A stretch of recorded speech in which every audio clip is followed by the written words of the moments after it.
Hello and welcome to the MBOM podcast, where you will learn to master the business of yoga with guests from around the world who have experienced becoming successful yoga teachers, studio owners, and much more. Now, here's your host, Amanda Kingsmith. Hello and welcome to another episode of the MBOM podcast. I'm Amanda and I'll be your host for this and all episodes of the show. This episode of the podcast is brought to you by FavYogis. Do you teach privately? Make payment and registration a breeze. Use the FavYogis app to create and manage classes for your personal clients. Life is just easier with autopay. You can forget about remembering to Venmo, or if you're up in Canada, sending an invoice, an e-transfer, or PayPal, depending on where your clients are in the world. With FavYogis, you can use autopay to enable repeating payments. This will save you so much time and make things so much easier. You can also keep your calendars in sync. Google Calendar integration automatically updates teacher and student classes when you make changes. It's still just your yoga. Teachers add classes, students add teachers and students stay connected. Head on over to the App Store and find FavYogis, FavYogis. Use code MBOM and let them know that I sent you. This episode of the podcast is also brought to you in part by PunchPass. PunchPass is a simple-to-use booking software. If you are a yoga teacher or a small yoga business that's been looking for an option to have all of their bookings in one place where you can take payments, schedule classes, see who's coming to your classes, and more, PunchPass is a really awesome option. They have top-notch customer service, and the best part about it is that they're a small business just like you and I. They're made for you guys. So you can head on over to punchpass.com/MBOM and give them a free trial. The best part about the trial is that you don't even have to add a credit card. And if you do decide that you want to work with them later on, they have 3 awesome pricing packages that really help you choose what is going to be best for you. So head on over to punchpass.com/MBOM and check them out. This episode of the podcast is also brought to you in part by Offering Tree. When you're a yoga teacher and you're trying to build your digital presence, it can be daunting. First, you might need a website.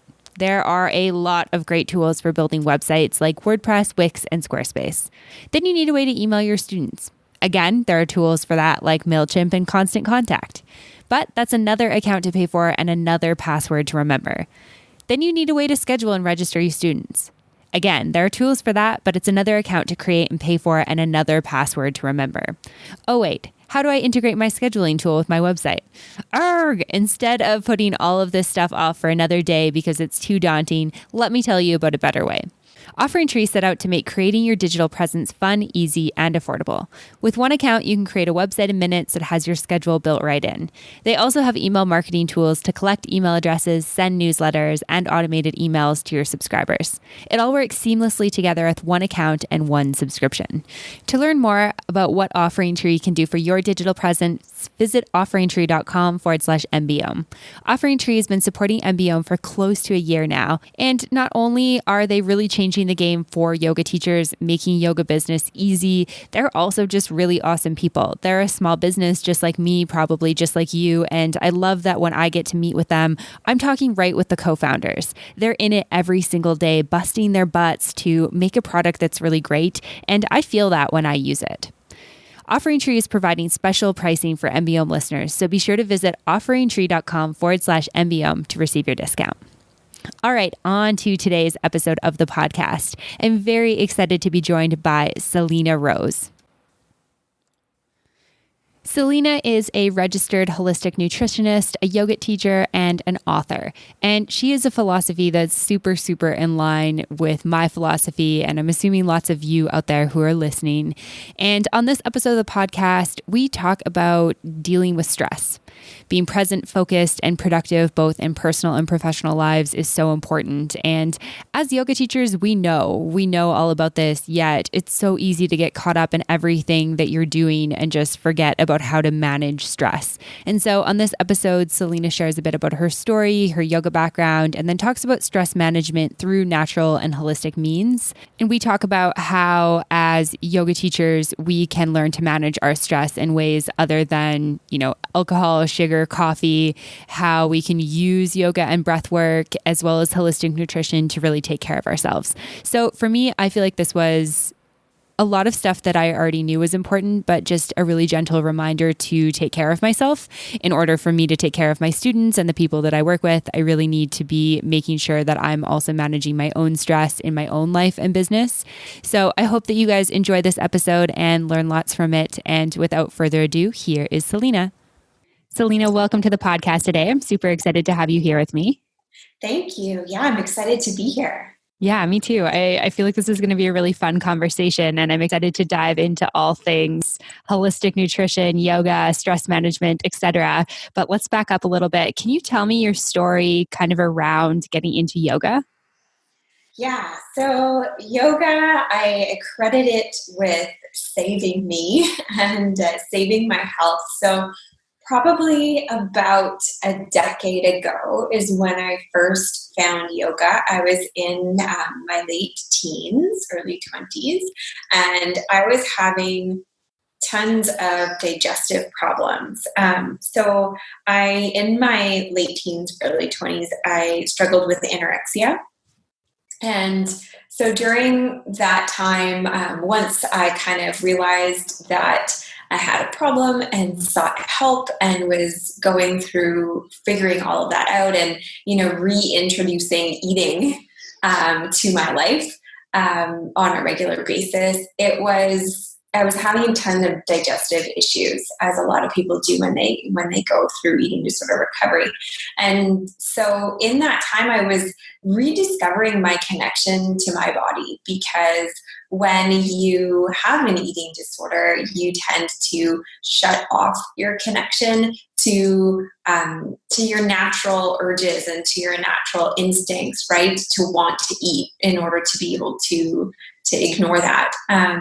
So in my recovery, I was reconnecting with my body, and it was very painful. Eating was really uncomfortable for me for a long time. And it was recommended, actually, when I was at a health food store, the woman there who was helping me, she's like, "Have you tried yoga? It's good for digestion." And I was like, I'm willing to try anything at this point. That sounds good. So I went to my first yoga class, and it was this whole new world. It was a little bit awkward at first, right? Like I'd never experienced yoga or anything like it before. So walking into the studio, you smelling the incense, seeing people practice these movements and get into these shapes that I had never witnessed before. It was all very new. And so I empathize a lot with people who come to their first yoga classes, because I remember mine so clearly and how foreign it felt. And yet there was something about it that made me want to keep coming back. And so that's what I did. Was I kept coming back to classes. And at the time I was majoring in communications and advertising in school, and we had to pick a local business to do some marketing for. So I picked that small yoga studio that I had gone to, and I got to know the owner really well. And actually, she became a good friend and mentor to me for many years. And it was through that relationship and that entry into yoga that I just had this visceral experience being in that studio, feeling like this is something that is meant to be a part of my life. And I just had to keep showing up and seeing it through. Wow, that's amazing. I love that. And how long was it after that you decided to become a yoga teacher? A couple of years. So I've been certified for 7 years so far.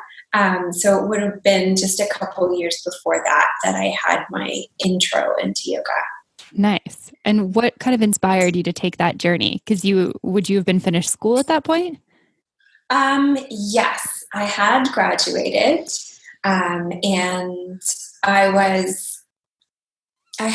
graduated and I'd moved, and I was working for an advertising agency at the time. And at the time that was my dream job.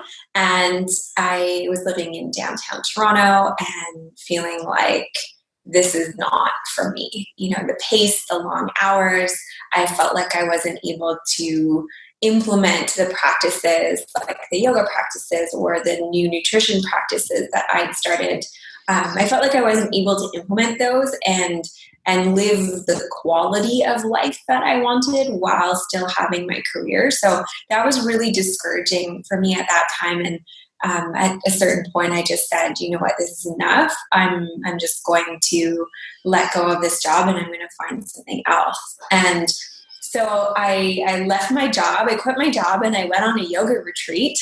Wow. to Costa Rica, and it was a fantastic experience, and did some soul searching while I was there.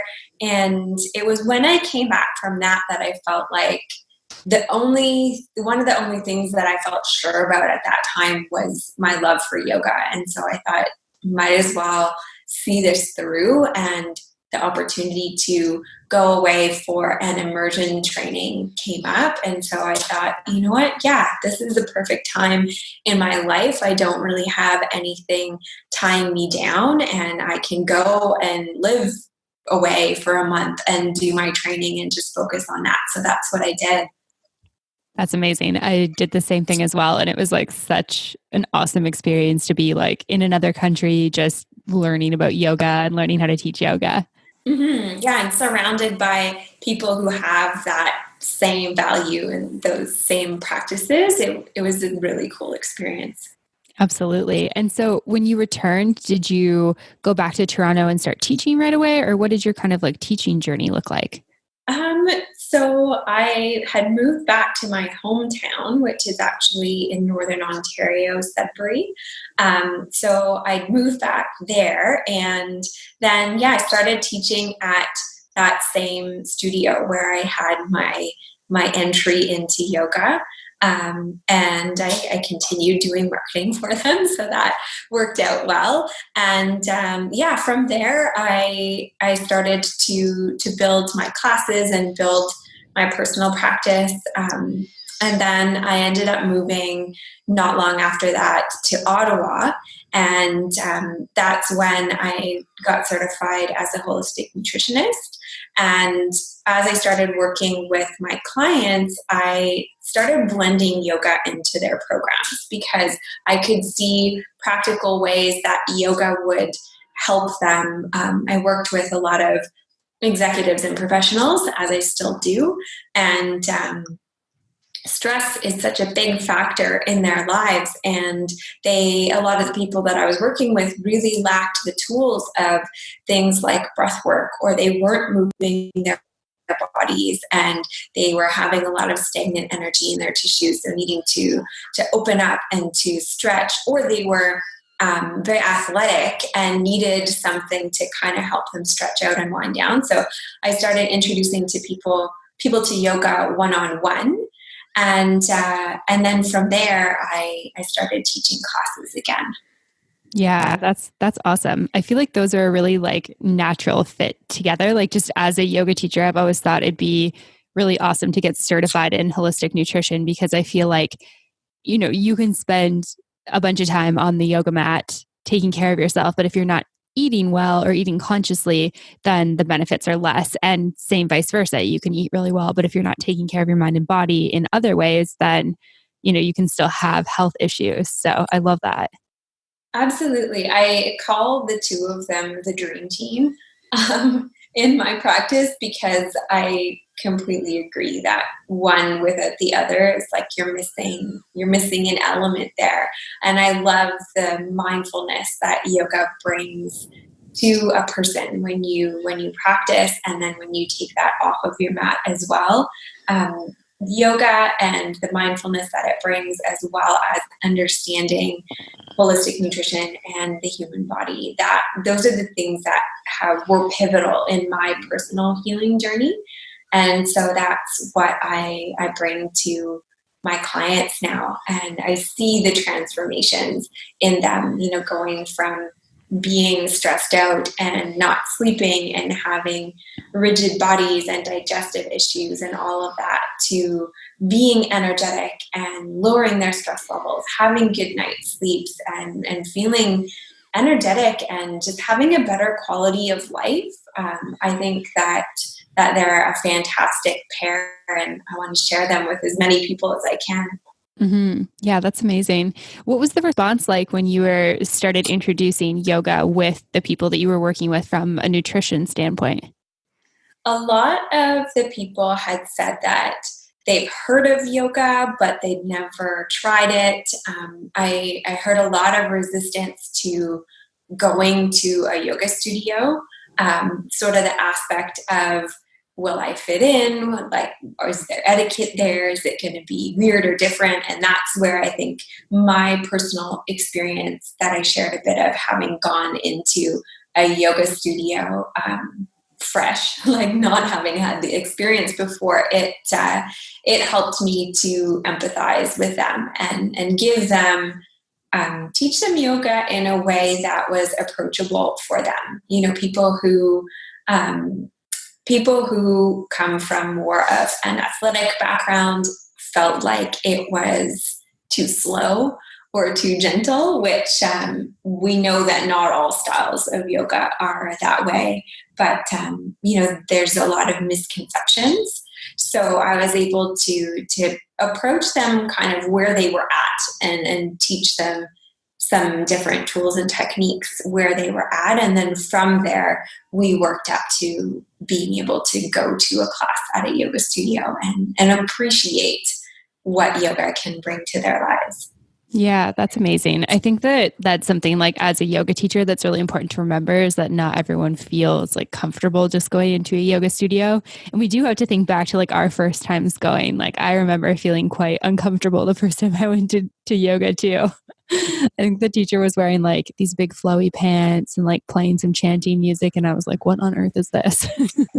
Yes, yeah. I even felt like that when I went to my teacher training, seeing people dressed in robes or wearing turbans, and like living on an ashram like I did during my training. It was something I'd never experienced before, and it took me a while to find my groove and to find where I fit with yoga and where yoga fit with me, and kind of meet in the middle in a sense, and find a way that I could feel like myself and incorporate some of the authentic yoga traditional things into my life. Yeah, definitely. I think it is like, it takes time to kind of like integrate that stuff. And it's also like, a lot of it is quite foreign to our culture. So it's kind of like adding it in slowly as opposed to just diving in all at once, which sometimes teacher training can just be like a headfirst dive. Yeah, totally. And that's why in my programs now, I teach a course called Eats and Asana University. So it's nutrition and yoga together in the program, and I teach people yoga as a tool. So we kind of dissect the different aspects of yoga, like breathwork or meditation, or even some of the poses, and we look at the benefits of those individually, so that if somebody is coming from a background where they have never got on a yoga mat before, or they would definitely are not at the point where they would go into a studio and do a full class, they can start to have that little introduction and see little benefits and learn some of the pose names, and come into it slowly that way, and really experience the benefits before they feel ready to take a full-on dive. Yeah. Amazing. I love that. I'm curious, what is the difference between holistic nutrition versus just being like a nutritionist? Good question. The difference between a nutritionist versus a holistic nutritionist, in some provinces, anybody can call themselves a nutritionist. You don't necessarily need to be certified. But to use the title Registered Holistic Nutritionist, that you need to belong to a professional organization. I believe it is something to do with our school. You have to have graduated basically and have that certificate that says you are a registered holistic nutritionist. So that's kind of the difference in terms of the titles. But a question that I get asked often is, what's the difference between a nutritionist and a dietitian? And that's where things start to differ a little bit more, especially when you look at a holistic nutritionist, because I'm looking at a person as a whole being, a whole individual. So not just, their height, their weight, their gender, maybe how many calories they burn in a day. It's not just those things that tell me, that inform what I am sharing with somebody to eat. But it's more of looking at them as a whole being. So an example that I give often is if you are somebody who eats the perfect diet for your body and you get up every day and you do yoga and then you have your work day and you go for a run after and you have a great dinner and you get to bed on time, but you go to work every day and you hate your job, and then you come home and your home environment is really stressful and tense and it's a hostile environment, you're not going to be healthy despite doing the things that you would think you would need to do in order to be healthy, i.e. exercise and diet. It's looking at you as that whole being and recognizing that you get energy from things other than food, and things other than food can take your energy as well. So we put energy into everything that we do, and it's how can we support you as a whole individual to maintain that overall balance and look at the symptoms that you have in the different systems of your body and look at how we can optimize that. That's one of the things that is different about a holistic profession is we're looking to optimize. We're not just looking to have absence of disease, or not have your test markers in the range where you would be considered having a disease or condition. We want to optimize things. Right. That definitely makes sense. And I feel like it just sounds more of what we should be looking at because, more and more science is coming out with this idea that calories in, calories out isn't the only way to look at nutrition, for example, or look at your diet. There's so many other things that can factor into your overall health. Yeah, absolutely. With my clients, I work with executives and professionals, people who have demanding careers and busy lives. And, we talk about joy. We talk about what are you doing that makes you happy, that is not necessarily work related or for the family or dedicated towards the kids. It's what are you doing that fills your life up? And that's not, not necessarily food or food necessarily nutrition, but I consider it within the scope of what I help people with, because if you don't have those things that fill you up and that give you joy, for example, you're not going to be healthy. You're not going to have the kind of quality of life that you're looking for. And I think that's where yoga really starts to blend with holistic nutrition, because they are both holistic approaches.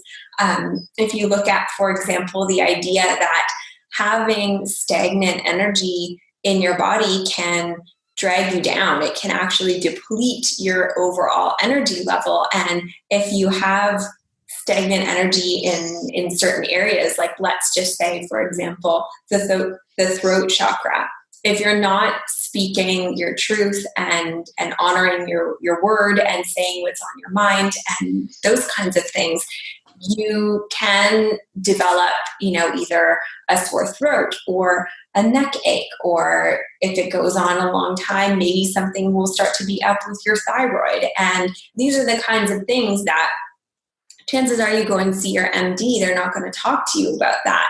But in a holistic view of things, I see those things as all being related. So in the coaching aspect of my work, I talk with my clients about what's going on in their lives. It's not just, you're this height, this weight, and this gender, so therefore this is what you need to eat. It's how can we support you in a holistic way? And some of that is with tools of your lifestyle. How can we get the energy moving in your body so that you can either feel grounded, or you can release anxiety, or you can be that type of person that will speak up, that will move energy in your body too. So I feel like holistic nutrition and yoga, to me, they kind of blend together, because when you're dealing in the holistic realms, it's everything's connected.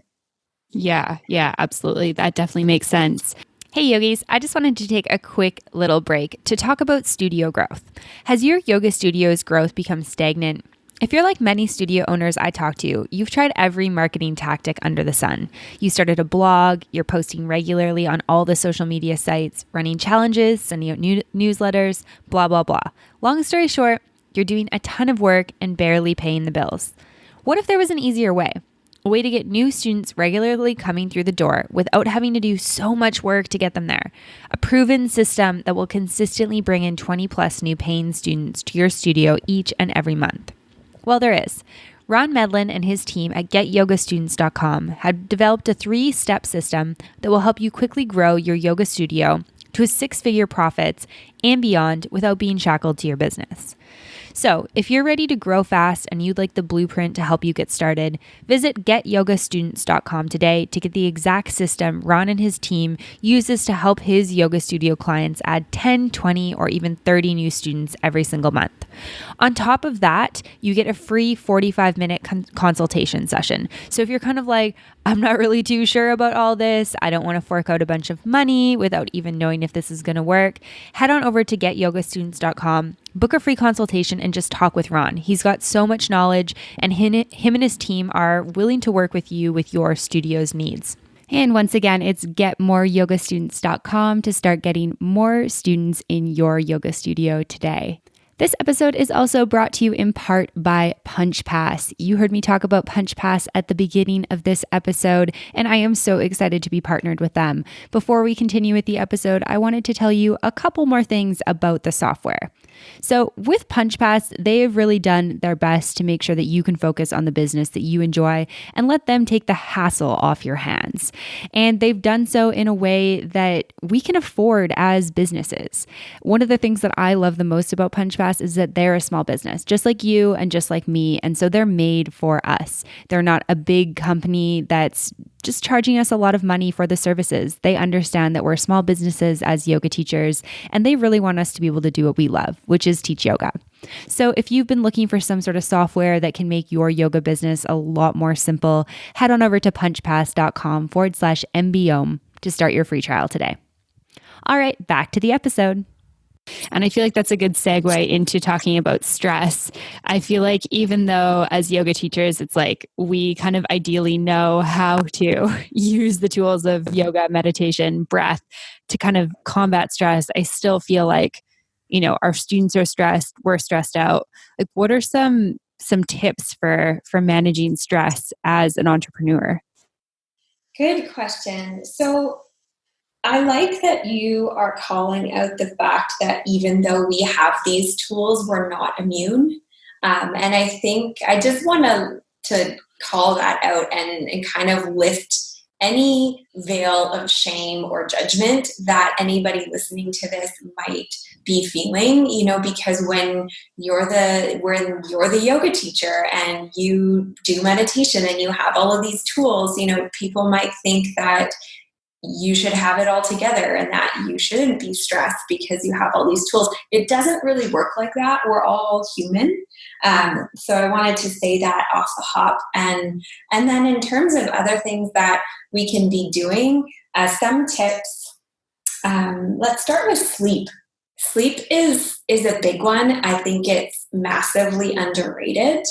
We usually think about what can I do? What can I actively do in my waking hours to help support my body? But actually sleeping helps us with managing stress, with giving our bodies that downtime, that time to be in the parasympathetic side of our nervous system where our body can rest and digest and recoup and rebuild all of the processes that it needs to. So focusing on sleep, getting at least a couple of hours in before midnight, like ideally going to bed at 10 p.m., is ideal for your body, so that you're getting quality sleep in before midnight, because that affects the way that your body receives the rest. That's the time that it needs. It needs to be resting. Some other things, looking at your diet, making sure that you are not being too rigid with your diet. It's very popular and common in yoga traditions to be a vegetarian or a vegan.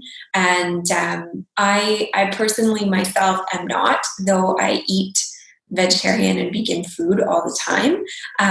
But I don't like to put myself in a box in terms of saying, this is specifically what I do and what I don't do, because I've seen people do that before, and it comes a time often when your body is craving something that's outside of that box. And then because you've labeled yourself in a certain way, you end up with this kind of moral conflict that you have to deal with on top of, needing to do whatever's right by your body. So I encourage people to really think about your diet and how you can just incorporate the best quality of food, and how you can use your yoga tools and your yoga skills to be more aware of what feels good in your body and how you feel after you eat, and to eat mindfully.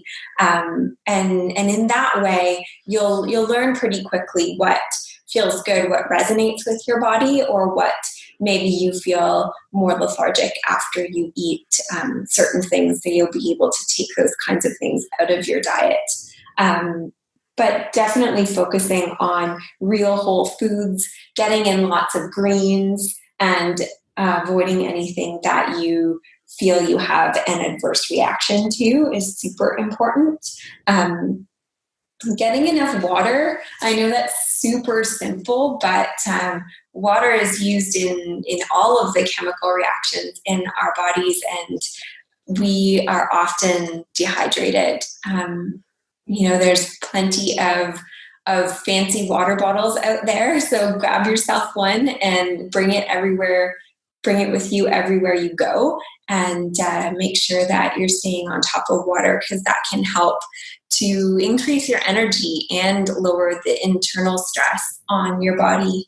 And then in terms of other things that we can do to relieve stress is making sure that you're having proper recovery, because when you are teaching yoga full time and you're moving your body that much, there is a lot of physical demand on your system. And I know for myself, when I was teaching more classes a week than I am now, there's a big energetic output to that, and needing to recognize that you need your recovery, you need your own time to stretch and your own time to practice, and probably some other tools like yoga tune-up balls, self-massage, or actually going for a massage to make sure that your body is in the shape that you need it to be in order to be able to have the energy and the stamina to keep going.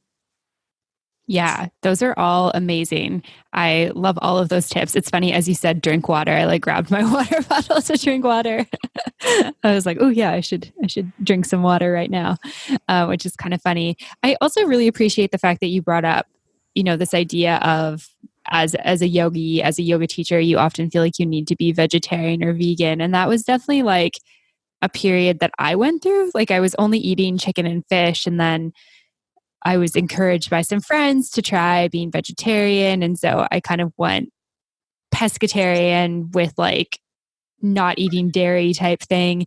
And I did that for a while. And then it just was not working for my body, at all. And I had this moment where I was ordering a salad. I was in Mexico City. I was living there at the time. We were at the salad bar, and I was salivating over the chicken. And my boyfriend's like, just get the chicken. You never did this for... he's like, you did this to try and be healthier. And clearly your body's telling you that you want chicken because you have drool falling out of your mouth. And I was had so much guilt and kind of shame associated with with it, but I ate it and I felt amazing physically. And then I just kind of like never looked back. And now I feel like I've adopted like a conscious eating of meat sometimes type thing. Mm-hmm. Yeah, there's no one way that it needs to be. And I say to people all the time, there's no rules, in life, in business, in your diet. There doesn't need to be rules unless you put them there. So, make rules that are supportive of you. And I always caution my clients when they want to put themselves in a box in terms of their diet and say, specifically, I'm going to do this, I'm not going to do this, especially as women, because we go through changes every month with our cycle, and we go through so many different stages in our lives in terms of our hormones and pregnancy and post-pregnancy, breastfeeding, premenopause, menopause, etc. It's unrealistic to expect that we're going to find one way of eating that's going to be able to carry us through all of that. We need to be flexible in our diets, as we know the benefits of being flexible in our bodies, same with in our diets and in our lives.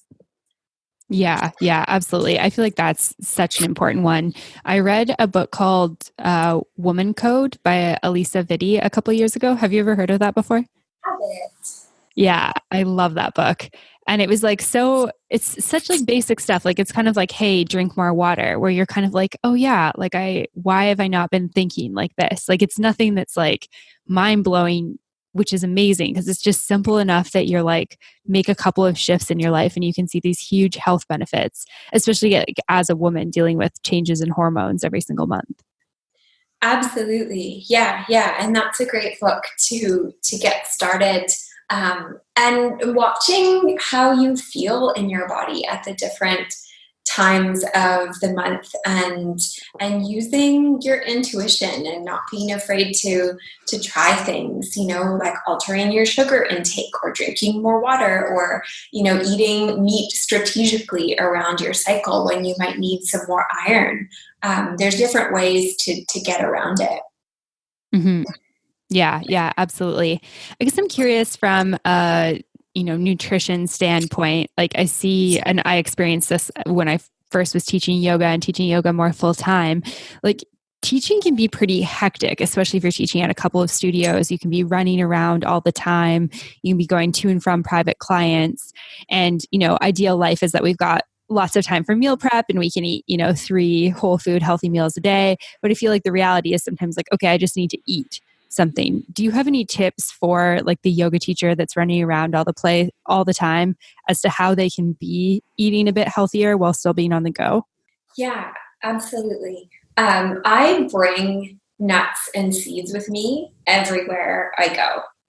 That's a handy one because you can have them in your bag really easily.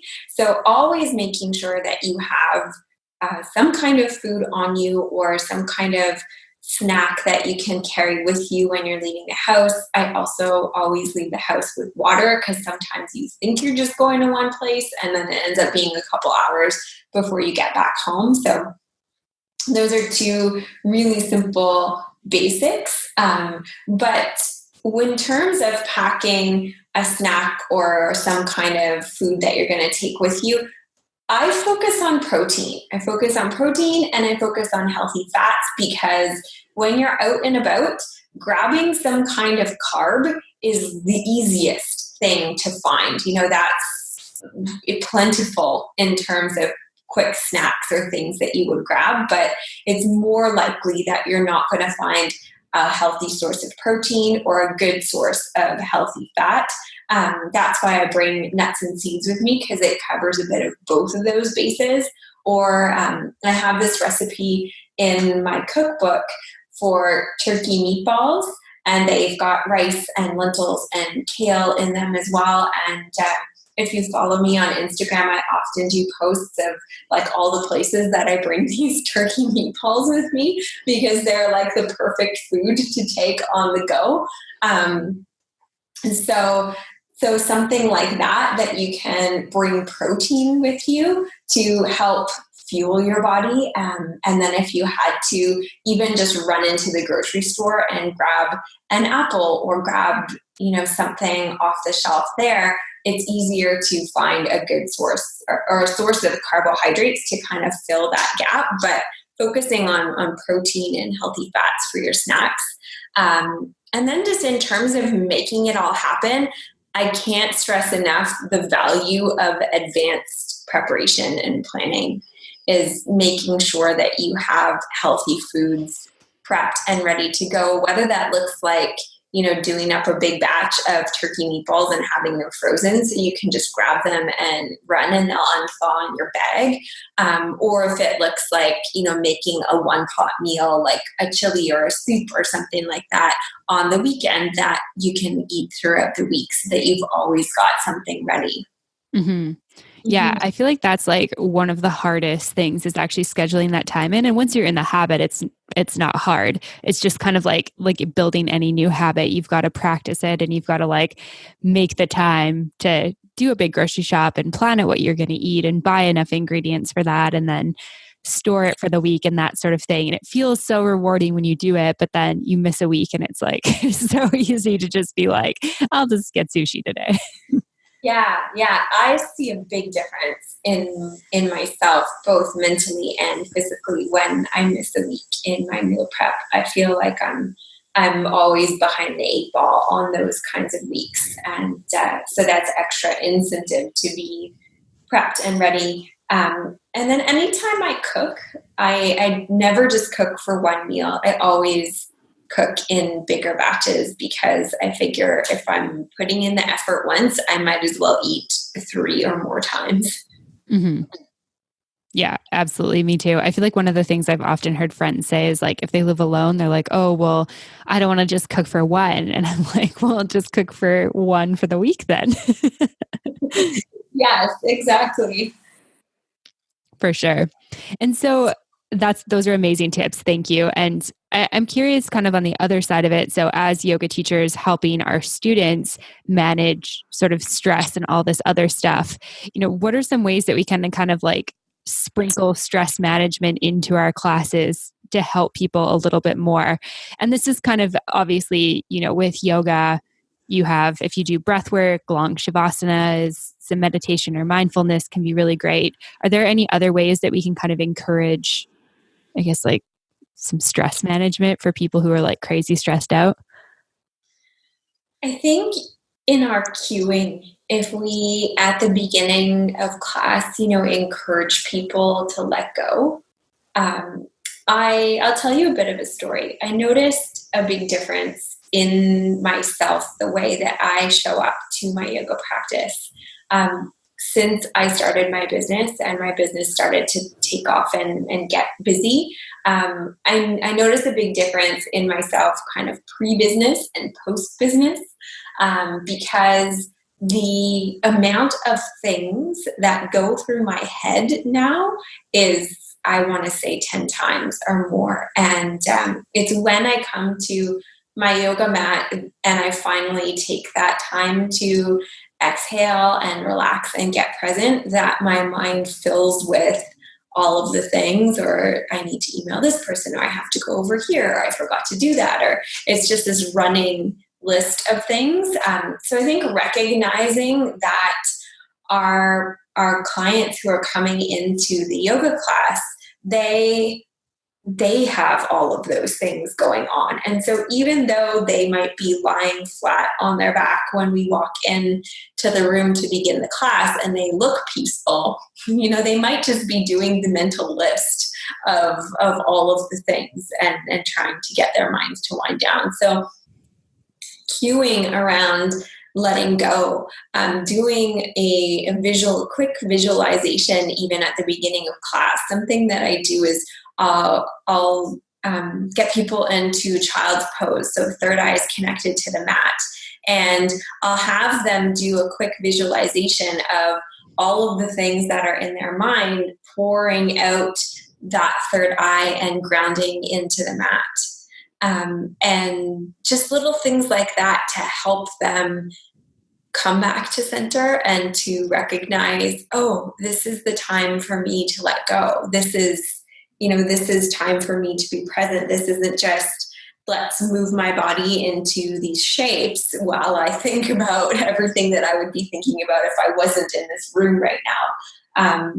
So I think that would help a lot to get our students to relax and to de-stress. And then also recognizing that as the teacher in front of the class, we have the opportunity to be of influence to our students. And so maybe chatting a little bit, either in your introduction or at the end of your class, about taking care of yourself, reminders to drink water, or make sure you get a good night's sleep. Or if it was, a really sweaty, hardcore power class, maybe saying like, have you guys ever tried yin? Like, there's benefits to doing this too, because some people who are drawn to the fast-paced power classes also have fast-paced, powerful vibes, and they need that invitation into a slower pace to get their nervous systems to relax and to settle down.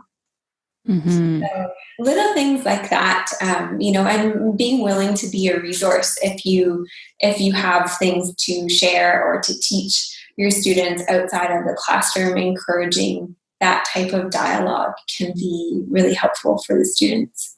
Yeah, I love that. That's really amazing. Thank you for all of that. That made me feel like I just want to go like be in Shavasana a little bit, which is great. Switching gears a little bit, I want to bring in a little bit of business stuff into this, since it is a Business of Yoga podcast, and you have a very successful business, which is super amazing. I love how you've blended like two of your passions together and have private clients and that sort of thing. I'm curious, do you have any tips for, I guess, like getting and maintaining kind of one-on-one clients? Yes. So the one-on-one clients that I've worked with year after year are people who have grown with me. So when we first met, their knowledge in the areas that I'm strong was much less than mine. So they, didn't really know what they were doing in terms of nutrition and hadn't done yoga. And so over the years, I've been able to impart my knowledge and help them create routines and habits around that. But if I didn't continue to learn and to up-level my skill set, then I could only bring them so far. So what I'm trying to say is continue to up-level your skill set, always learn, see trends in your clients in things that they need, and look for other ways that you can add on to the service that you're providing them. And when you grow like that, as a practitioner, your clients can grow with you. And that, to me, has been one of the biggest ways that I've been able to maintain one-on-one clients over years. That I have people who have been with me off and on since I started my business 5 years ago. And if I hadn't have continued to add on to my skill set and learn more and offer more, then they might have moved on to somebody else. Yeah, I feel like that's a great tip. Is like, I feel like being able to offer something new to your clients is really powerful. Like thinking about it as a learning opportunity for them. Like a lot of the reasons why people would want to work with you one-on-one is so that they can like advance their practice in some direction. And by you being able to share more of your knowledge with them, I feel like that's, the type of thing that they want to pay money for.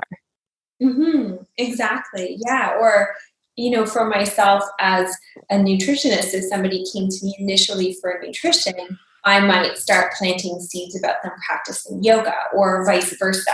So if you have a complementary skill set, that can be a way too to bring people into more of a rich experience of everything that you have to offer, instead of just having it be one-dimensional. Of course, with the caveat, that whatever you're offering the person is something that they need and something that they will benefit from.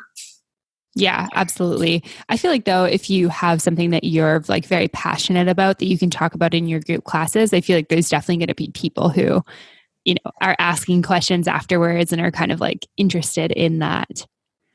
Totally. And in those dialogues with your clients and with your students, that's when you can start to see the things that they're into or the things that they might want more of. And that's a good way to see where you can offer more is to have chats with them and know where their problems are and where you might be able to provide more value to them. Amazing. Yeah. No, I love that. And in terms of, business lessons that you've learned through your career, do you have any kind of big business lessons that you want to share with listeners today? Yeah, one of them was investing in yourself. And I feel like that goes well with what I was just talking about, is, continuing to grow your skill set. That's one way to invest in yourself. Getting a coach is another way to invest in yourself. And making sure that you surround yourself with people who are either on your level and looking to grow or are growing past where you are right now. That is one thing that I heard it years and years ago. I knew it intellectually, and I feel like I am relearning that in a practical way every single day, especially at this time. We were chatting before we hit record about how I'm making a move, and in transition times like this where I have a lot of options available to me, being able to have my peers be the kind of people that I want to be, versus, maybe people who aren't as growth minded or aren't entrepreneurial. It's a completely different mindset. And so when I can speak for myself, when I'm in transition, being able to lean on people who have those same outlooks and those same values is so valuable, to be able to bounce ideas off of them and to encourage me when maybe I'm in a fear place, and not sure which way to go, encourage me in the direction that they know that highest version of me would want to go. So sum that up, investing in yourself and making sure that you have a great peer group around you.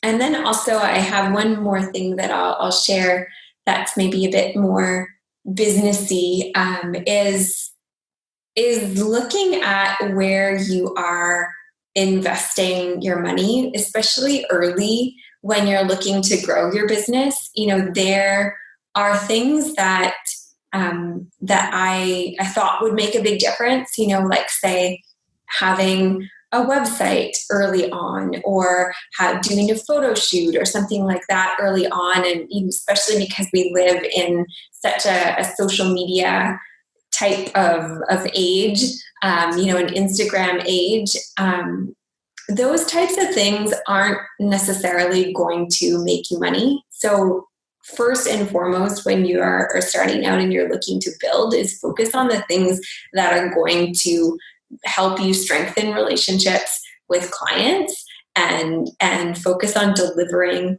your service and growing from there. And it's not always the fancy stuff that's going to get you to move forward quickly.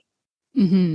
Yeah, I love all of those tips. I think that they're great. And it makes me think about too, like with your community, I agree that that's like such a massive one. I feel like that is like a version of investing in yourself and your business by like investing your time. Like it's not necessarily money, but it's thinking about like where you spend your time. Like if you continuously say yes to things that don't light you up or don't fill up your bucket, and then, you go into your teaching or working with people one-on-one and like your bucket's not full, that's tough.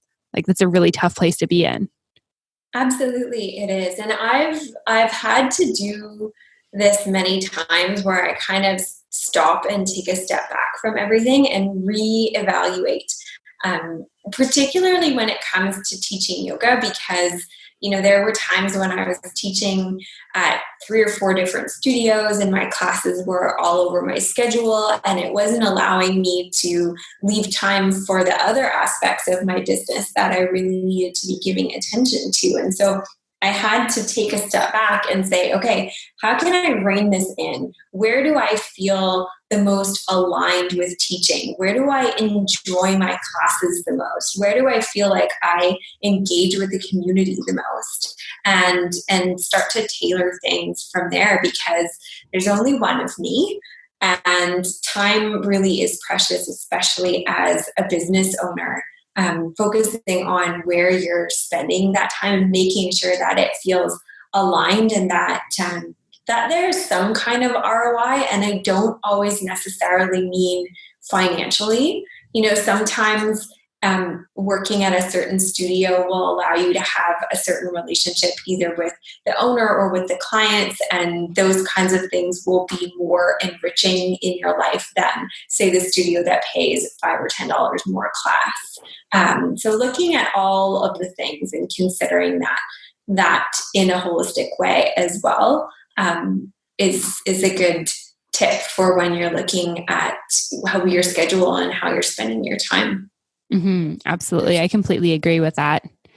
And then do you have any tips for new yoga teachers? There's lots of people listening to the show who are kind of just embarking on their yoga journey. And I'm sure they'd love to hear a tip from somebody who is ahead of them in their career. For sure. This is something that I really focus on in all of my classes. Is I never assume that people are coming to their mat warmed up. If anything, I assume that they have been sitting for a really long time, and then all of a sudden now they're here on their yoga mat. And so I build warm up into my classes, and I always include some of the most basic things, like a hip stretch, opening up the hips, maybe opening up the shoulders and the chest, areas that we know for people who sit a lot are chronically tight. And then doing some kind of core awareness, because when you sit for a long time, you start to get the shoulder hunch, and then your core muscles are loose because they're not engaged unless you're sitting up straight, shoulders back. So I do a little bit of a core something to get their awareness of those muscles firing. And then I also start the class with some kind of neck stretch. If they have been stiff in the shoulder area, they'll be stiff in their neck. And so opening up in that area. And that's not to say that everybody has to do this all the time, but I think if you don't assume that your students are warmed up in any way, that will do a service to their bodies to at least have a couple minutes at the beginning of the class with attention paid to those kinds of things. And then that will help them to avoid injury so that they can continue to come to your classes and feel great afterwards. Mm-hmm. Yeah, no, I love that. I'm a big fan of dynamic warm-ups. I'm a big fan of neck circles, kind of as one of the first sitting movements in classes, just because it feels so good for me. And I think too, I guess to just add on that, I think, everyone's a little different with their yoga business, but if you're the type of yoga teacher that's back-to-back classes all over the place, remembering that your average student is probably not that person. They're probably the person who sat at a desk all day. And it's a totally different feeling in your body to come to yoga after you've sat all day versus if you've been moving all day. Totally. And you can see it in the room. So you can watch for it in your students. I'm a big fan of wide knee child's pose. That's my favorite way to take that pose. And if your hips are tight, you'll see that in your students. You'll see it in the shape of their pose because they won't be able to get their seat back down on top of their heels. So that's a good cue as to what's happening in their bodies. So to look for those cues to say, oh, okay, these people are stiff, or they need a shoulder opener, or hips are tight right now, or that kind of thing. Even watching their breath, listening for their breath in class, or any kind of grunts or moans or things like that. It will tell you where the stiff areas are in your students so that you can spend a little more time there to give them and their bodies that attention. Mm-hmm, absolutely. Yeah, that's an amazing tip. Thank you so much for that. Mm-hmm. This conversation's been so fun. I feel like I could pick your brain about this stuff all day because this is stuff I'm really passionate about, but I really appreciate you taking the time to chat with me. And if people want to learn more about you, maybe find out how they can work with you or just check out what you have to offer, where can they go to find you? Yeah, they can start with my website, which is selinarose.ca. That's SELINA. And I'm on Instagram as well. That's selinarose.inc, or on Facebook if you search Selina Rose Inc. Those are all great places to connect with me. Amazing. Thank you so much, Selina. You're welcome. It's been great to chat with you. All right. I hope that you enjoyed that episode of the podcast with Selina Rose. I hope that you're feeling inspired to start managing your stress a little bit better. And if stress isn't something that is a concern for you, hopefully you've got some tips to help your students and that sort of thing. As always, you can find show notes on the website at mbomyoga.com. You can find me on Facebook and Instagram at Mastering the Business of Yoga. And of course, you can join the private Facebook community at Yoga Business Badasses. If you have any questions, comments, or feedback, I always love to hear from you guys. It's info@mbomyoga.com. And a big thank you to the sponsors for this episode of the podcast: FavYogis, Punch Pass, Offering Tree, and Ron Medlin from Get More Yoga Students. All right, thanks so much for listening, and I'll see you next week. Namaste.